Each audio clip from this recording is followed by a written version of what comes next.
Bom dia a todos, que a paz de Jesus esteja conosco por mais esta vez. Muita gente acha que Allan Kardec morou em Lyon. Eu vou trazer para vocês algumas coisas relacionadas com meu livro Luzes em Paris, onde para desenvolver o trabalho e todo o percurso feito pelos personagens, eu tive que, por várias vezes, percorrer os endereços de Allan Kardec virtualmente. E graças ao manancial de conhecimentos que a Revista Espírita nos traz, uma verdadeira internet da época de Kardec, em que ele divulgava seus livros, colocava as cartas, traçou os princípios fundamentais e básicos das obras que depois ele veio editando, nós conseguimos captar algumas informações e que foram consolidadas nesse meu livro, nesse romance Luzes em Paris. Esta imagem de Paris de 1860, ano em que se passam os acontecimentos a que faço menção no livro Luzes em Paris. Kardec nasceu e cresceu em Lyon, um engano histórico. Muita gente, o Domingos, quando cheguei aqui, ele falou, mas ele é o mestre de Lyon, sem dúvida, mas ele nunca morou lá. Uma ocasião, ele escreveu na Revista Espírita uma resposta a uma interpelação de um sacerdote que insinuou que ele teria sido pobre em Lyon, mas havia enriquecido em Paris, querendo dizer que ele havia se aproximado do Espiritismo apenas para tirar vantagem, para ganhar dinheiro. Eu estava comentando com Domingos que financeiramente foi um péssimo negócio para Rivail aproximar-se do Espiritismo. Enquanto ele, como escritor, pedagogo, tradutor, diretor de escolas, ele amealhou um certo patrimônio, a ponto de comprar vários lotes de terreno em Paris, até construir uma boa casa. Pretendia ele construir um abrigo para antigos espíritas. Quando aproximou-se da doutrina espírita, ele teve que pagar para ser espírita, contando sempre com a ajuda, a colaboração das pessoas idealistas que assinavam a Revista Espírita, que compravam os livros para que ele pudesse levar adiante a sua obra.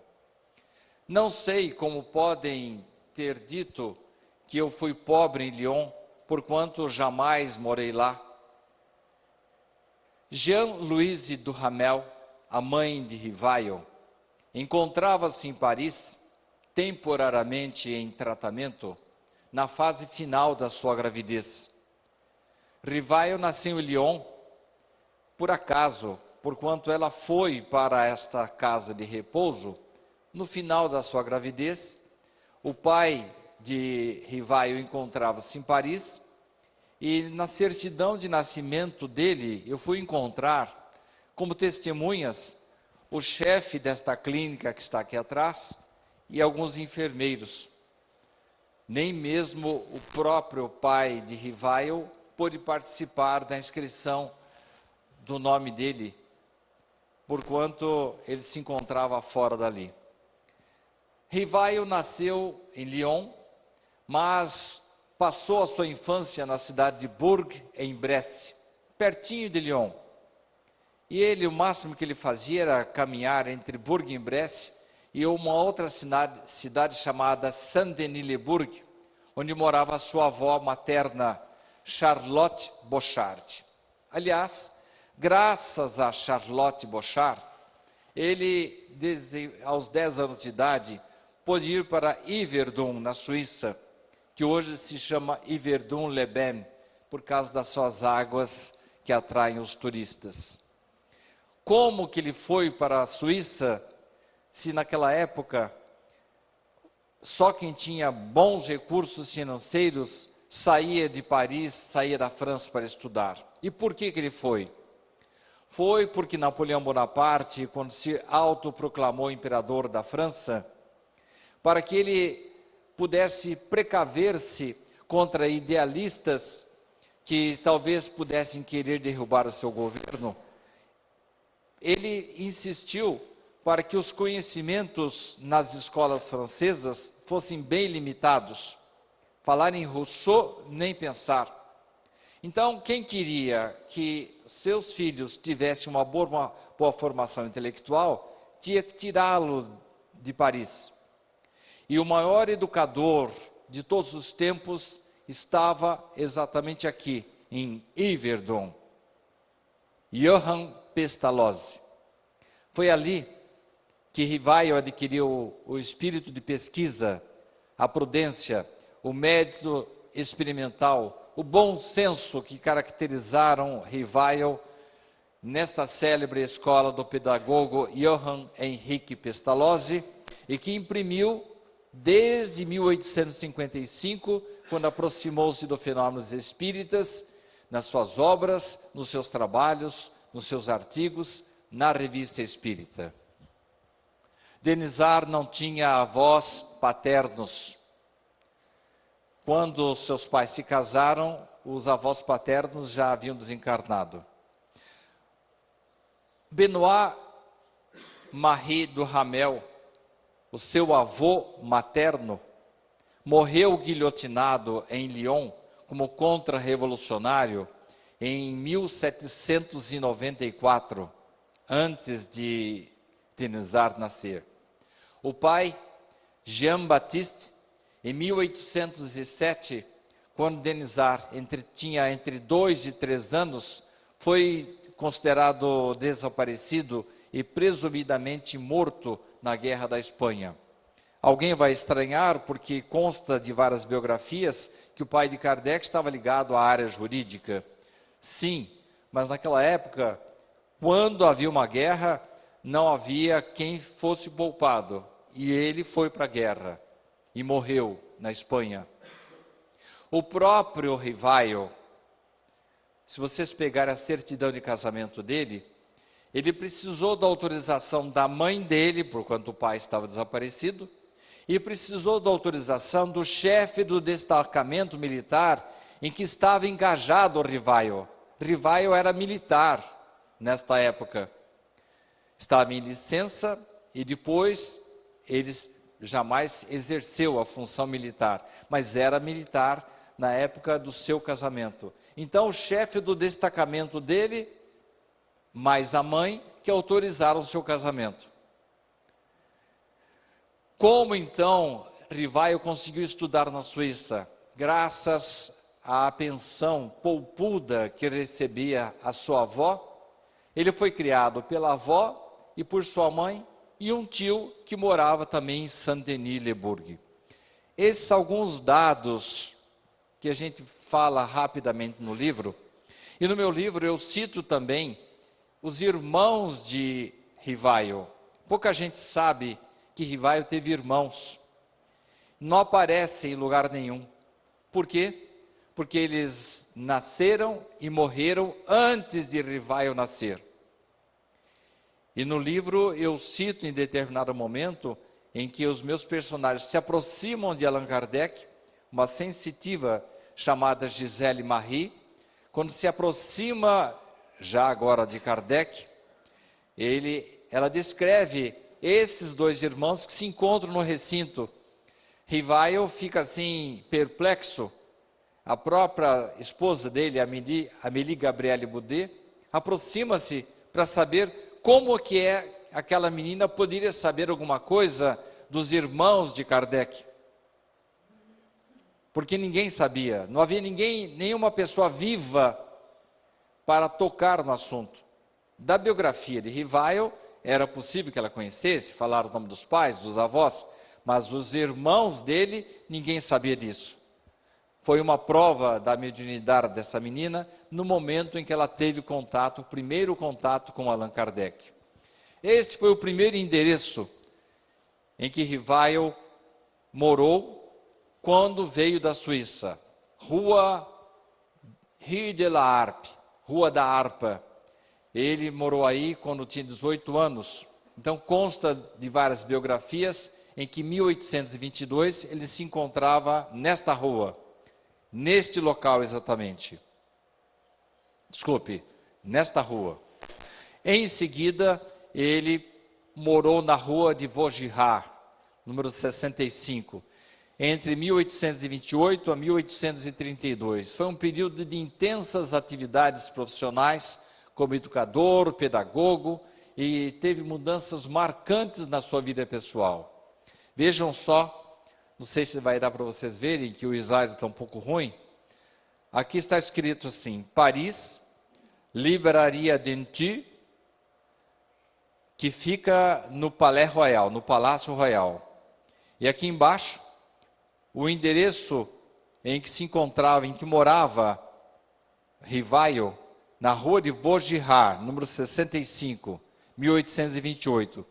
Esta foi uma das obras mais conhecidas de Rivaio, que até pouco tempo estava sendo reeditada.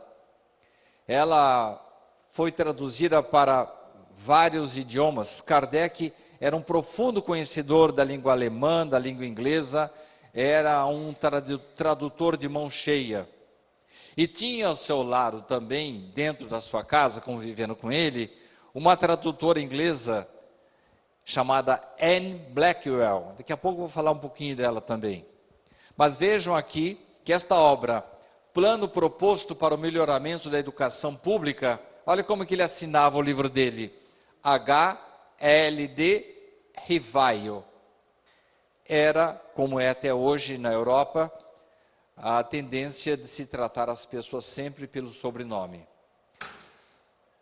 Um dos maiores passos que Kardec deu, eu falo Kardec, mas por enquanto ainda é Rivaio, foi em 1826, com 22 anos de idade, ele foi para a Rua de Sèvres e aqui ele criou o Instituto Técnico Rivaio.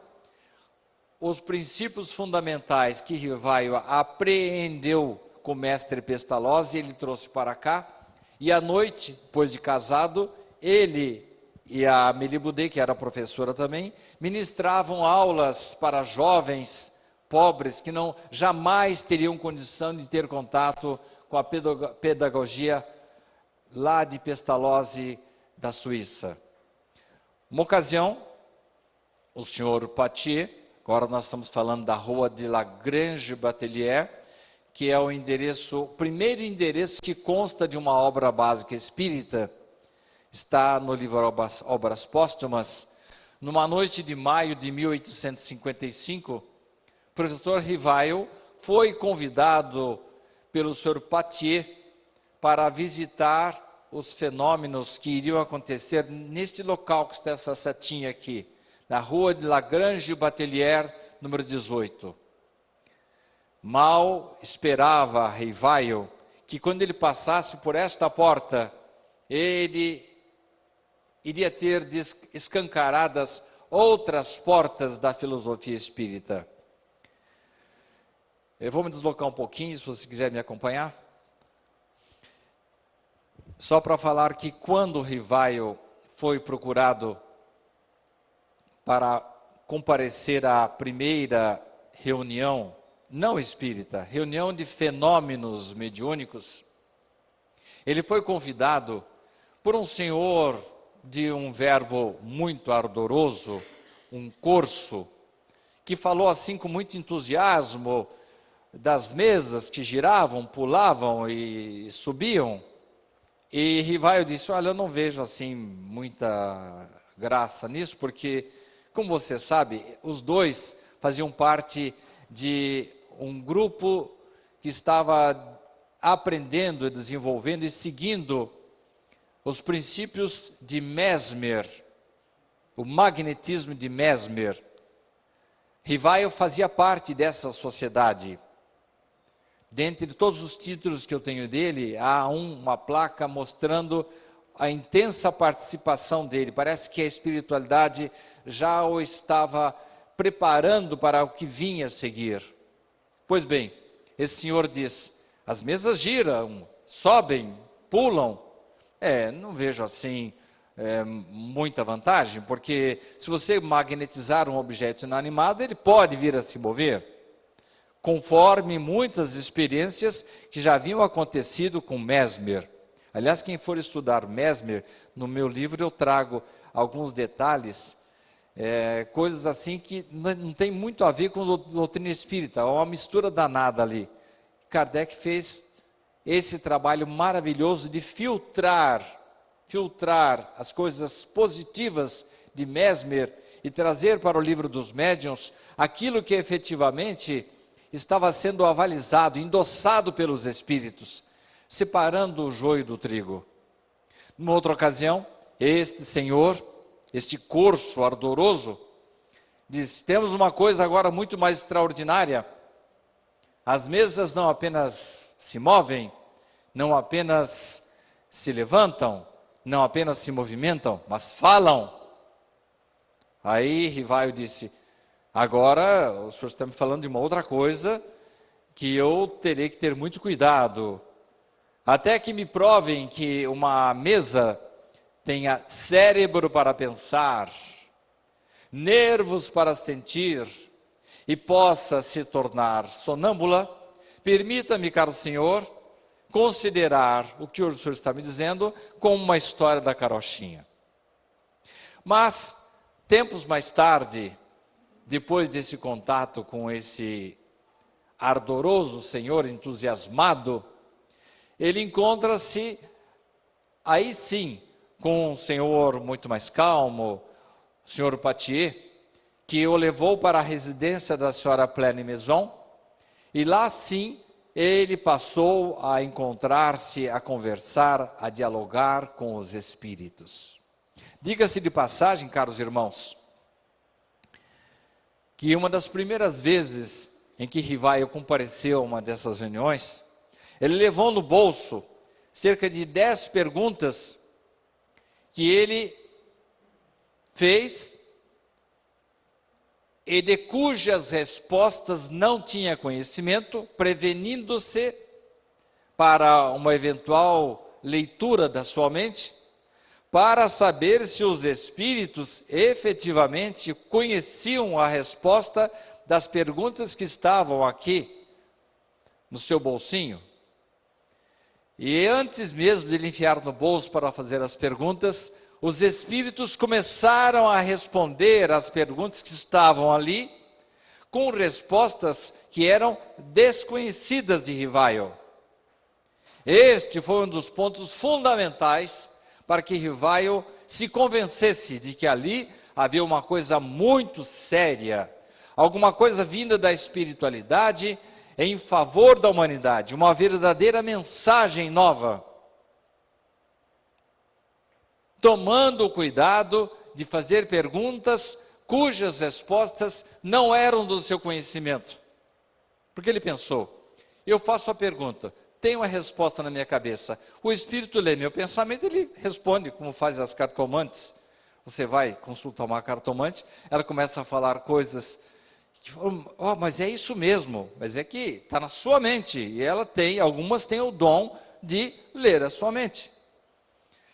Foi isso que aconteceu numa dessas reuniões, a partir de maio de 1855, nesse endereço que eu mencionei, na Rua de Lagrange de Batellière, número 18, Paris. Rivaio já estudava as comunicações de espíritos no lar da família Baudin, na Rua de Rochechouart, que daqui a pouco eu vou mencionar. Em 1856, começou a frequentar a Rua Tiquetone, onde estavam o senhor Rostand e a senhora Jaffé, na Rua Tiquetone, número 14. Consta de algumas biografias, eu não consegui confirmar isso, que a senhora Jaffé Rivaio teria tido um problema de vista, e ele encaminhou-se para a senhora Jaffé, que era uma médium de cura, e quando Rivaio estaria já se preparando para fazer uma cirurgia, ela conseguiu curá-lo. Isso chamou muita atenção dele. Teria sido essa senhora Jaffé. Eu não consegui confirmar em mais de uma biografia isso, mas consta de uma delas esse fato que talvez possa ter efetivamente acontecido.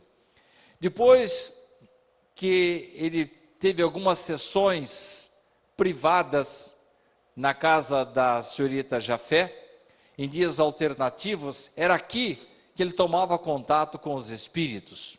Era aqui em que o Espírito da Verdade colocou-se à disposição para em dias alternados, revisar os escritos de Rivaio para editar o primeiro livro, o Livro dos Espíritos.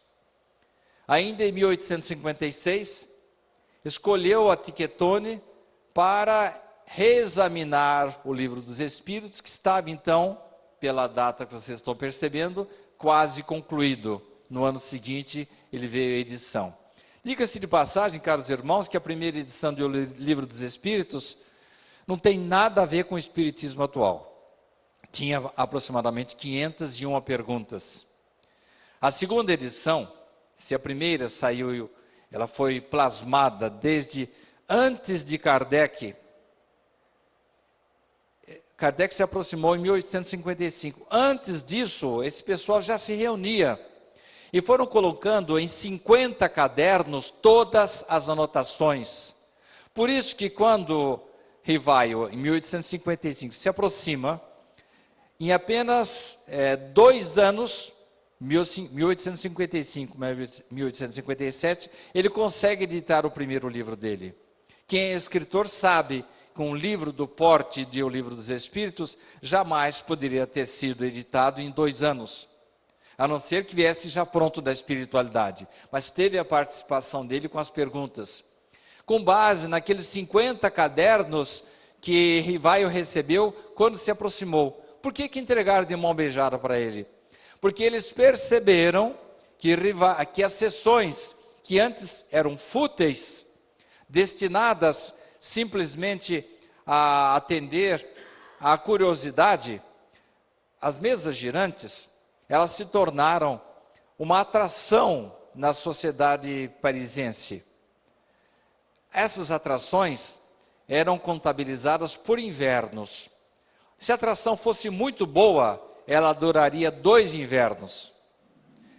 As mesas girantes duraram 3 invernos. Quando Rivaio se aproximou do fenômeno das mesas girantes, as perguntas que eram mais ou menos assim: com quem eu vou me casar? Quais são os números que vão dar na loteria? Perdi uma caneta na minha casa, onde é que ela se encontra? Meu cachorrinho sumiu, pode me ajudar a encontrá-lo? Eram estas as perguntas. Quando Rivaio se aproxima, os espíritos que estavam produzindo os fenômenos, geralmente espíritos de baixa categoria, foram utilizados para continuar por algum tempo ainda os fenômenos, por algum tempo. Mas quem passou a dirigir os fenômenos foram os espíritos superiores, porque sentiram na presença de Kardec a seriedade que a partir dali seria imprimida naquelas reuniões. Mais tarde, Kardec chegou à conclusão de que não precisava mais da mesa girante, de colocar depois que foi diminuída para uma cestinha, o primeiro Livro dos Espíritos foi escrito assim, com as 2 pequenininhas, menininhas de 14 e 16 anos, as meninas Baudin, elas, não é que elas pegavam na cestinha para escrever, elas somente tocavam as mãozinhas e os espíritos escreviam com um lápis que tinha embaixo da cestinha, mais ou menos desse tamanho assim. Isto é, já reduziu daquelas mesas enormes para uma cestinha. Mais adiante, Kardec percebeu que não precisava de cesta nenhuma, bastaria colocar o lápis na mão do médium, a concentração, a oração, e automaticamente saíam os escritos. Mas com isso, o Livro dos Espíritos saiu assim, vamos dizer rapidamente, com apenas 501 perguntas. A edição que nós estudamos hoje, é a segunda edição, que foi somente trazida a lume em 1860. E ainda em 1860, eu detalho isso no meu livro, sai a terceira edição, agora com 1.611 perguntas, 1.113 perguntas. Mas a minha edição da 1112 é que houve um problema. Durante algum tempo, a segunda edição saiu com o número errado de algumas perguntas. Se vocês pegaram o Livro dos Espíritos hoje, no finalzinho, a Federação Espírita Brasileira explica: olha, tem edição que tem tantas, e essa edição tem tantas perguntas, porque em tal edição houve um erro de numeração de perguntas. Aqui é a rua de Rochechouart, onde residia a família Baudin, e onde estavam as meninas Caroline e Julie Baudin.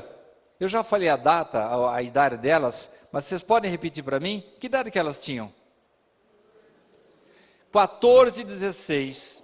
E isso representa um grande elemento de veracidade, porque uma menina, por mais inteligente, por mais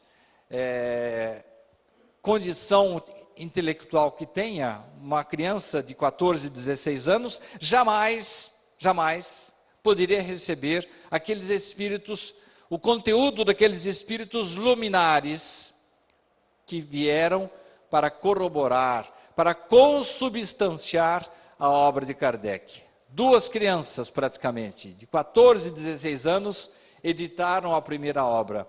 Na segunda obra, já conseguimos ver que Kardec contou com a ajuda de Hermance Dufault, que por conta própria ela já havia editado algumas obras, uma grande médium, que ajudou a revisar a segunda edição. Que idade que tinha Hermance nessa época, já na segunda edição? 17 anos. E ela já trabalhava com doutrina espírita, com a comunicação com os espíritos, desde pequenininha, a ponto de o pai levá-la num médico. Graças a Deus caiu num médico lúcido, dizendo: não, essa menina não está doente. Essa menina precisa apenas ser assistida para ser intermediária dos mortos. O pai quase caiu de costas. Hermance Dufault chegou a ser recebida por Napoleão III, imperador da França. Foi de grande valia para a codificação. Graças a ela que Kardec fez a revisão da edição de O Livro dos Espíritos, que hoje está em nossas mãos, a partir da segunda edição. Zéfiro comunicou-se aqui na rua de Rochechouart. Zéfiro era um espírito irreverente. Em uma ocasião, pela primeira vez que Rivaio compareceu à rua de Rochechouart, quando ele entra na sala, Zéfiro diz assim: salve, salve, a sua bênção, santidade. O dono da casa ficou constrangido. Como é que vai tratar com essa falta de respeito a visita que estava chegando? Rivaio, levando na base da brincadeira: eu lhe dou a minha bênção, respondeu para Zéfiro. Mas Zéfiro, que costumava brincar e ser irreverente, naquela oportunidade não estava brincando. Por quê?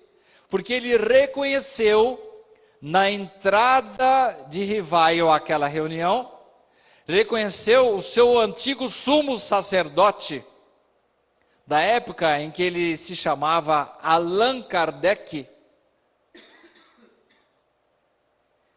que era seu superior, quando Rivaio era Allan Kardec junto dos druidas, na antiga Gália, país que antecedeu a França. Ele reconheceu o seu superior hierárquico e pediu para valer mesmo a sua bênção, santidade. Depois, mais adiante, Kardec percebeu que naquele momento Zéfiro não estava brincando. Daí ele ter assumido o nome de Allan Kardec. Aliás, ele assumiu depois que Hermance Dufault lhe contou fatos relacionados com a sua vida anterior. É a única encarnação anterior que Allan Kardec assume. Quando se fala de João Hus, ele não assume publicamente, embora haja muitas provas de que provavelmente deva ter sido uma encarnação passada de Allan Kardec. Durante os períodos de descoberta, olha aqui o cenário em que estava a Rua de Martir. Foi aqui na Rua de Martir que boa parte da estrutura do Livro dos Espíritos foi pensada, nesse pequeno espaço. Foi aqui também que surgiu a Sociedade Parisiense de Estudos Espíritas, que depois se popularizou com o nome de Sociedade Espírita de Paris, simplesmente. Esta é a porta de entrada, local simples, para vocês verem como a coisa não era fácil para Rivaio. Esta é a escada que ele sobe, e aqui é o local onde ele estava quando ouviu pela primeira vez o Espírito Verdade batendo, chamando a sua atenção, dizendo que ele havia se enganado numa das colocações do livro dele. Aqui é o Livro dos Espíritos, da época, editado novamente pela Denty, Livraria Denty, no Palácio Royal, na Galerie d'Orléans. 1º de abril de 1858, aqui no Palais Royal, também foi criada a Sociedade Espírita de Paris.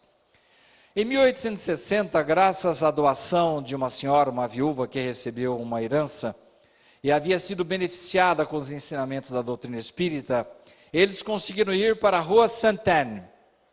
Mas por que aparece lá Rua Sainte-Anne, travessa Passagem Sainte-Anne? Porque o número 59 da Rua Sainte-Anne não é um prédio, é uma passagem. É um local assim, as passagens são muito comuns na França.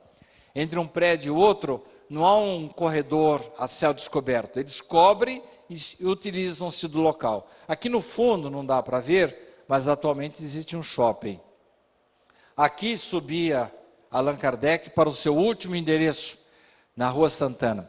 No meu livro Luzes em Paris, ele se passa totalmente nesse endereço.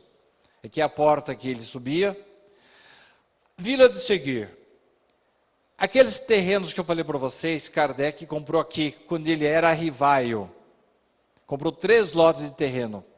Fez uma casa boa ali, depois não conseguiu mais construir mais nada, mas ele raramente ficava ali. Ele ficava mais na Rua Sainte-Anne, porque o trabalho era muito exigente. Ele ficava dia e noite lá e acabava dormindo lá. Então lá era o escritório, era a Sociedade Espírita de Paris, a sede da Revista Espírita e a sede da Sociedade Espírita de Paris também.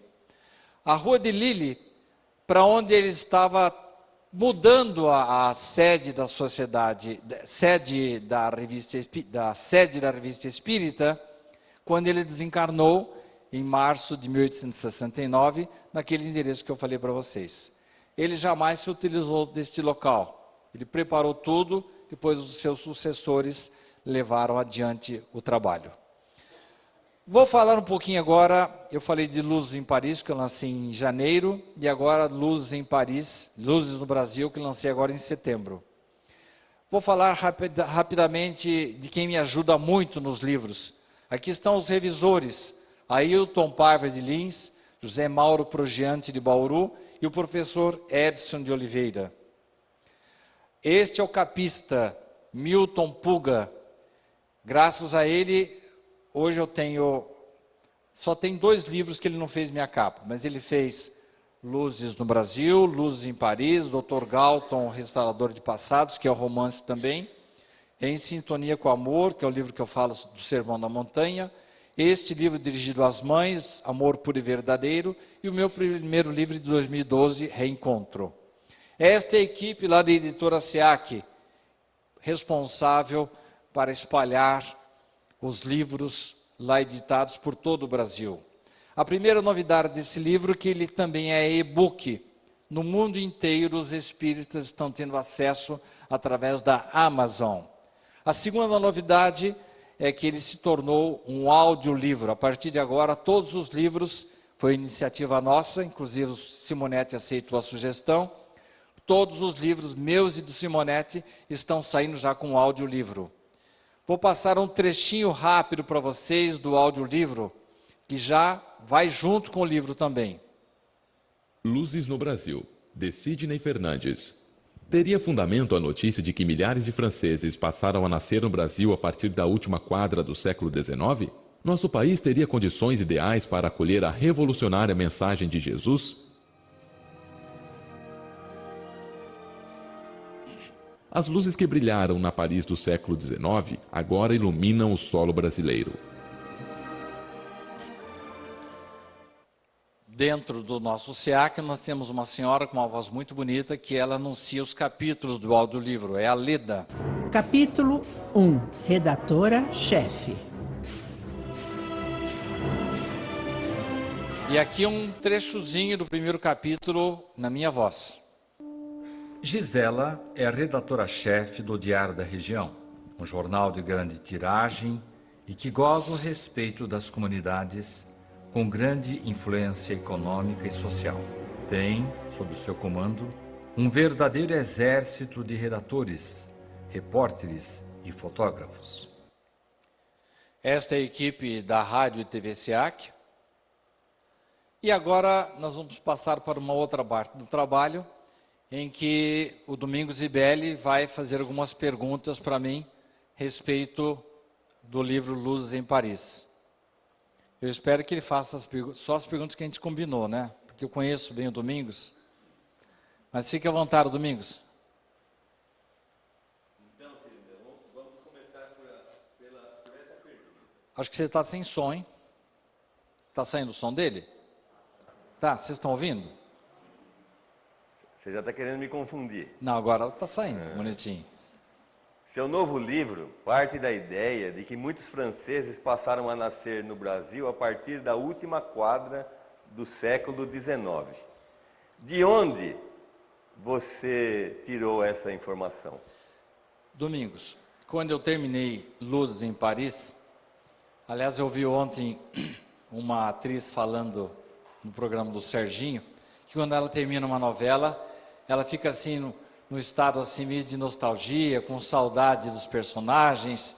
É gostoso ela ter aquele sossego, aquele descanso, mas ela sente falta dos personagens e dos atores com quem ela estava convivendo naquela novela.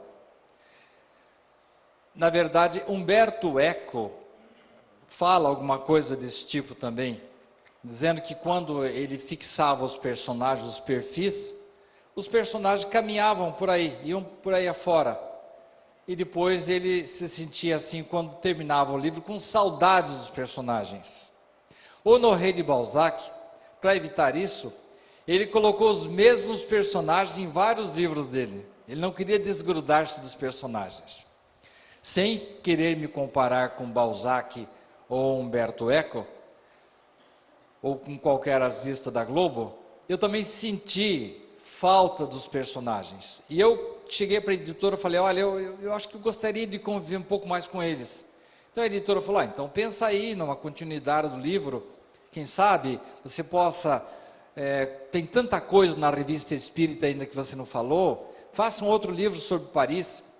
Eu estava propenso, me passou pela ideia assim de talvez trazer os personagens para uma nova encarnação no Brasil, mas foi uma ideia muito rápida. Quando caiu-me às mãos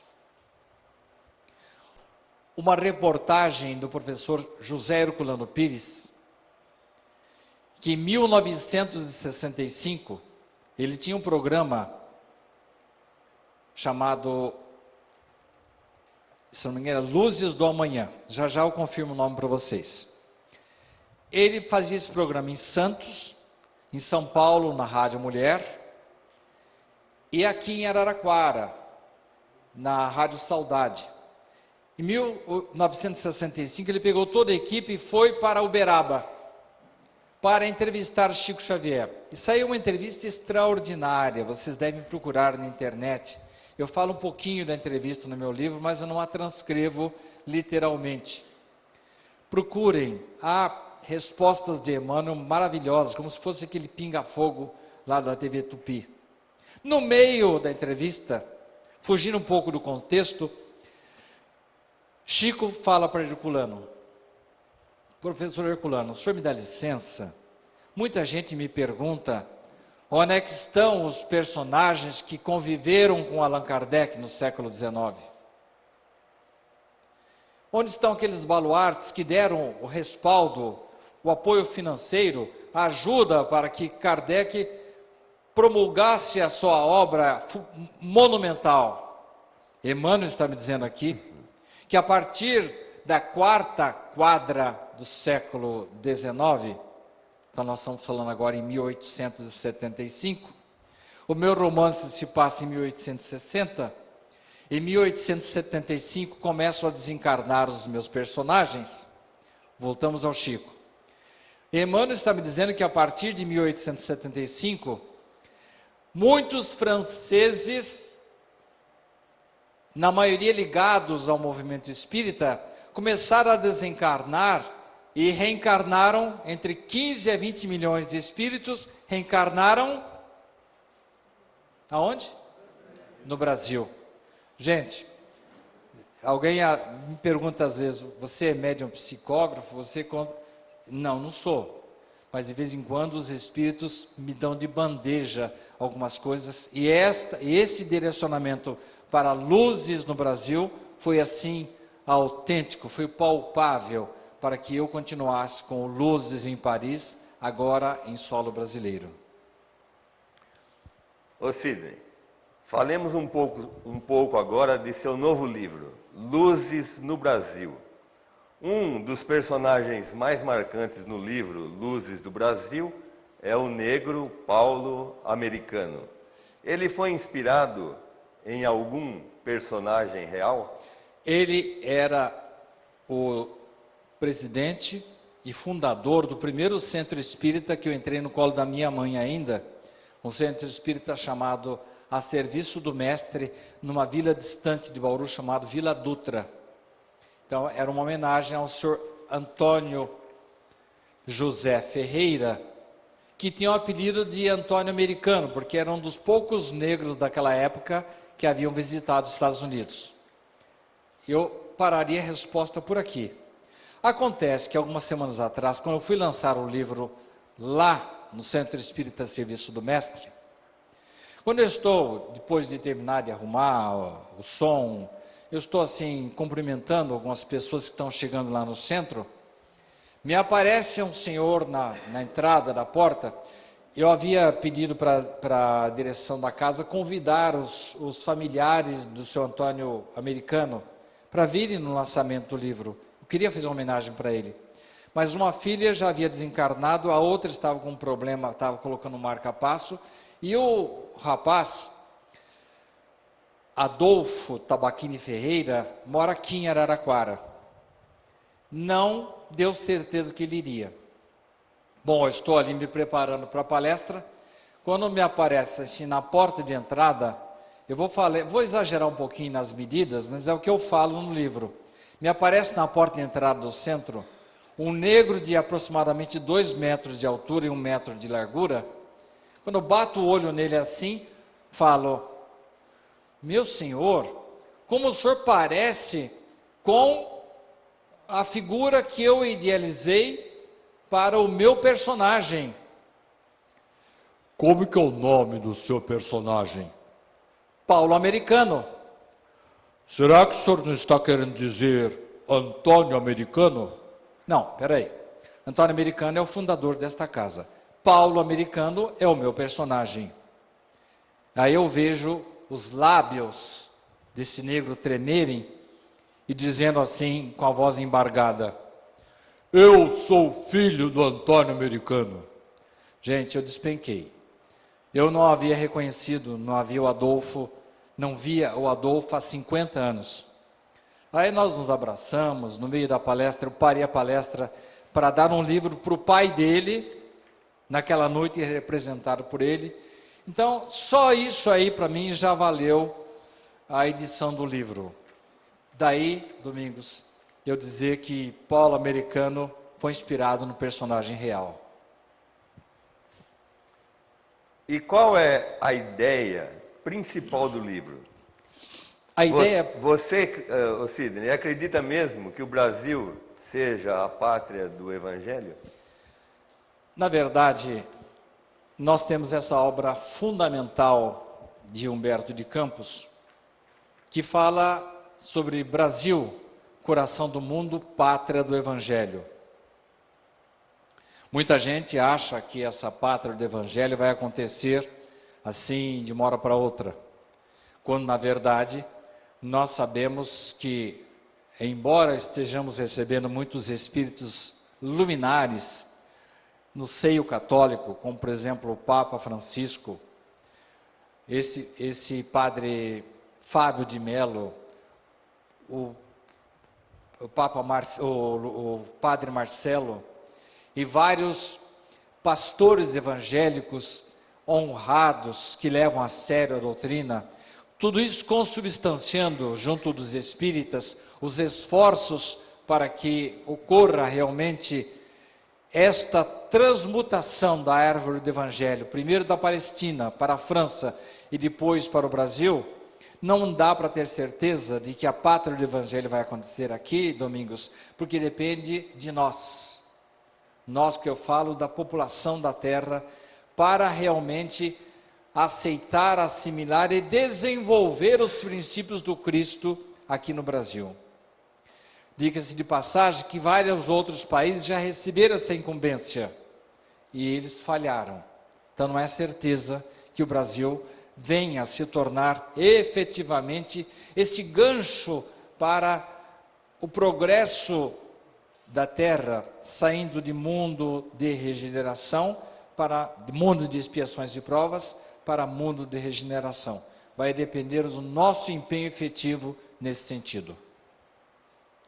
E qual é a mensagem principal do livro? É a do progresso espiritual? Exatamente, você matou a charada. É a do progresso espiritual. O quanto cada um de nós pode contribuir para a própria evolução, a evolução do próximo e, por extensão, para a evolução do nosso planeta. Nós encontramos, eu conheço essa casa há muitos anos, aqui nesta casa, pessoas que estão levando com dificuldade a chama do Evangelho. Eu conheço, como já citei, muitos irmãos católicos evangélicos que estão levando a sério.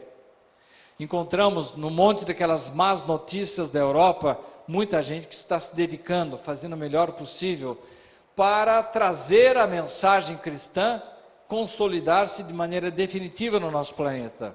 O mais importante nesse livro é dizer que cada um de nós, por mais humilde que seja a sua posição, todos nós podemos contribuir para o surgimento de um mundo melhor.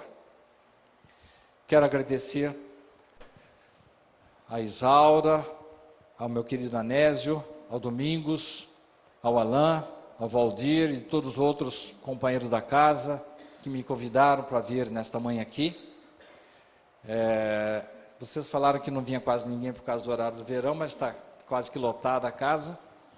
E eu quero agradecer muito, dizer a vocês que o objetivo maior nosso, de vocês, do Domingos, nas suas palestras, que eu sei que ele sai direto falando, é exatamente resgatar o cristianismo redivivo, que encontrava-se esquecido no século XIX, e Kardec trouxe uma verdadeira revolução, que incomodou inclusive as pessoas da época, mas nosso ideal continua sendo de resgatar o Evangelho do Cristo, fazer com que ele seja assimilado por todo o povo brasileiro e por extensão do planeta Terra.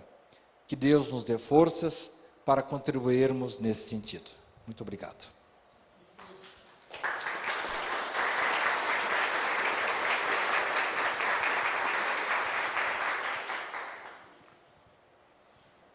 E quer que eu falo?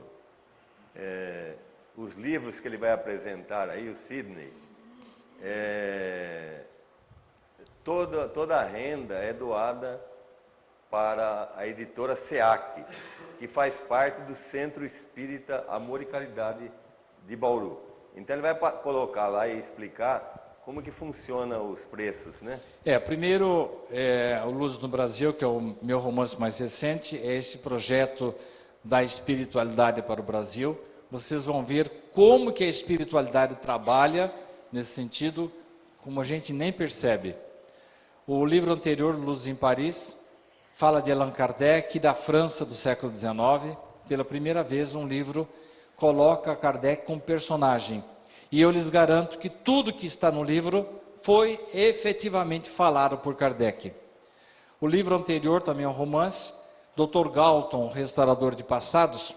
Aliás, eu vou fazer uma entrevista agora, dia 20, em Bauru, com o Alberto Almeida, não sei se vocês conhecem. E vou presenteá-lo porque ele trata exatamente desses assuntos. Traumas psicológicos, terapia de vidas passadas. E além disso, nesse livro, a gente fala também de claustrofobia, obsessão, problemas neurológicos. É um livro que passou, inclusive, por 2 médicos, que tem a chancela de 2 médicos, para que eu não cometesse algum deslize ou alguma inconsistência. O Amor Puro e Verdadeiro é um livro dedicado ao amor materno.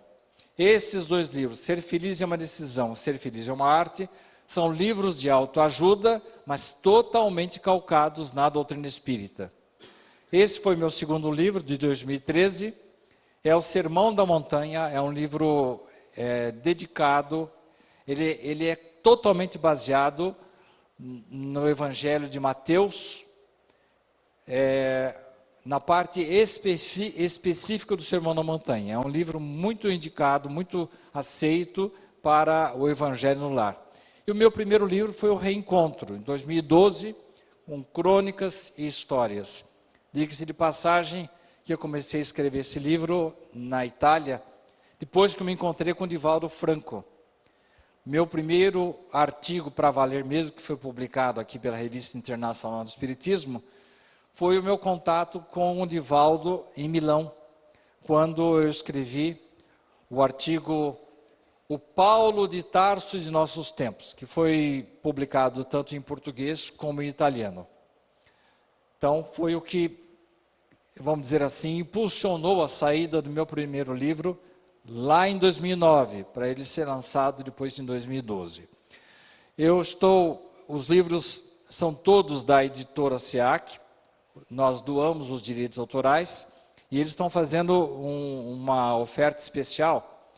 Então, qualquer livro que vocês comprem, vocês não estão beneficiando a mim, e sim a editora. E eu explico por quê. Um livro, por exemplo, quando ele termina, vamos supor que ele fique em R$8. A editora só pode ter para um clube do livro espírita R$1 de lucro, no máximo 2, para que os clubes se mantenham. Isso não mantém a editora. Então, quando eu, Simonete e outros saímos, sempre levamos os livros, e esses valores são totalmente carreados em favor da editora, para que continue com o trabalho do livro espírita. Normalmente, os livros estão no catálogo da Candeia por R$32, R$30, até R$35. Hoje, eles estão nesses preços aqui.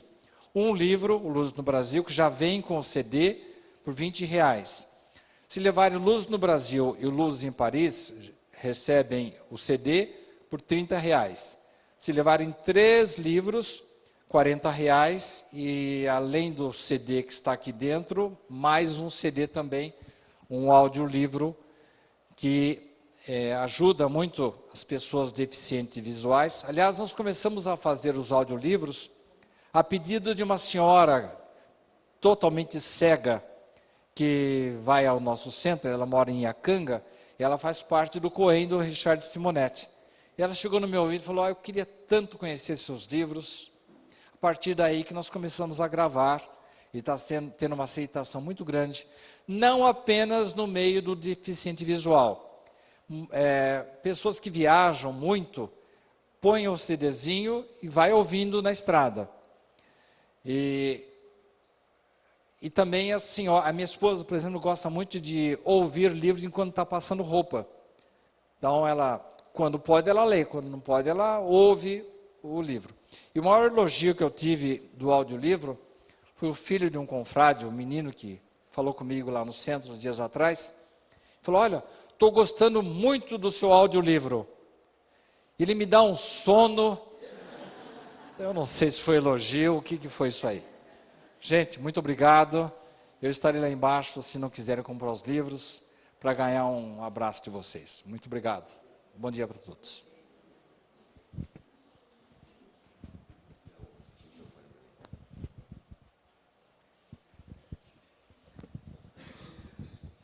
Bom dia a todos.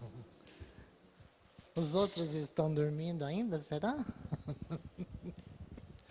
Muito bem. Obrigada, Sidney. Foi um verdadeiro banho de informações que acredito que a grande maioria de nós não tínhamos ainda a respeito de Kardec. Foi, assim, bastante marcante e a gente passa a conhecer mais profundamente esse missionário, né, que Deus permitiu que estivesse entre nós. Você acha que Kardec era aquele homem carrancudo, mesmo bravo, que aparece nas fotos? Olha, eu acho que não, porque a turma também me acha carrancuda, brava. E eu não sou. Mas Anna Blackwell, uma tradutora inglesa, foi a primeira que traduziu os livros de Kardec, convivia na casa de Kardec. E ela descreve que ele era tinha 1,62 m, e era tarracado, e a cabeça volumosa, e parecia mais um alemão do que um francês, mas que era uma criatura, como diria minha avó, gostava de fazer sala. Já ouviram essa expressão? Ele não queria que os visitantes dele saíssem sem estar felizes. Aliás, Maria Teresa de Calcutá que fala isso. Nunca permita que uma pessoa saia de perto de você infeliz, pior do que quando ela chegou. Ela tem que sair sempre melhor. E Kardec era isso. Beleza, né? Informações que vão chegando e necessárias para todos nós. Aí a gente verifica.